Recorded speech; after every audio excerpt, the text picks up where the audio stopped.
ಗೆಳೆಯರೇ, ಇವತ್ತು ನಾವು ಇನ್ಸ್ಟಾಗ್ರಾಮ್ನಲ್ಲಿ ನಾವು ಸೇವ್ ಮಾಡಿರುವಂಥ ರೀಲ್ಸ್ಗಳಿರ್ಬೋದು, ಇರ್ಬೋದು ಎಲ್ಲಿರುತ್ತೆ ಅಂತ ಯಾವ ರೀತಿ ಚೆಕ್ ಮಾಡೋದು ಅಂತ ನಾನು ಹೇಳ್ತೀನಿ. ಇನ್ಸ್ಟಾಗ್ರಾಮ್ನಲ್ಲಿ ನಾವು ರೀಲ್ಸ್ಗಳನ್ನು ಸೇವ್ ಮಾಡಿದರೆ ಅದು ನಮ್ಮ ಫೋನ್ ಗ್ಯಾಲರಿಗೆ ನೇರವಾಗಿ ಬರೋದಿಲ್ಲ.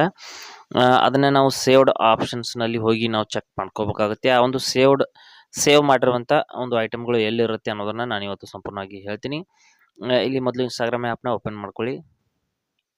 ಓಪನ್ ಮಾಡಿದ ನಂತರದಲ್ಲಿ ಹಲವಾರು ರೀತಿಯ ರೀಲ್ಸ್ಗಳನ್ನ ನೀವು ಸೇವ್ ಮಾಡಿದ್ರೆ ಆದರೆ ಸಿಗ್ತಾ ಇಲ್ಲ ಅಂದರೆ ಇಲ್ಲಿ ಕೆಳಗಡೆ ಪ್ರೊಫೈಲ್ ಫೋಟೋ ಮೇಲೆ ಕ್ಲಿಕ್ ಮಾಡ್ಕೊಳ್ಳಿ.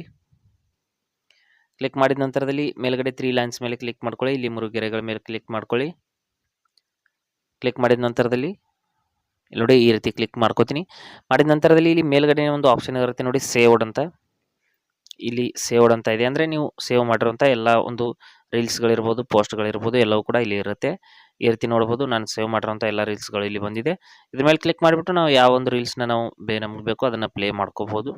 ಈ ರೀತಿ ನಾವು ಇನ್ಸ್ಟಾಗ್ರಾಮ್ನ ಒಂದು ಪ್ರೊಫೈಲ್ನಲ್ಲಿ ನಾವು ಸೇವ್ ಮಾಡಿರುವಂಥ ರೀಲ್ಸ್ಗಳನ್ನ ಚೆಕ್ ಮಾಡ್ಕೋಬೋದು. ಇವುಗಳನ್ನ ಫೋನ್ ಗ್ಯಾಲರಿಗೆ ತೊಗೋಬೇಕು ಅಂದರೆ ಅದನ್ನು ನಾನು ಬೇರೆ ವಿಡಿಯೋದಲ್ಲಿ ಹೇಳ್ತೀನಿ ಸ್ನೇಹಿತರೆ. ಈಗ ಸದ್ಯಕ್ಕೆ ಈ ರೀತಿ ನೀವು ಸೇವ್ ಮಾಡೋದು ಎಲ್ಲಿರುತ್ತೆ, ಸೇವ್ ಮಾಡಿರೋಂಥ ರೀಲ್ಸ್ಗಳು ಎಲ್ಲಿರುತ್ತೆ ಅಂತ ನೋಡ್ಕೊಳ್ಳಿ.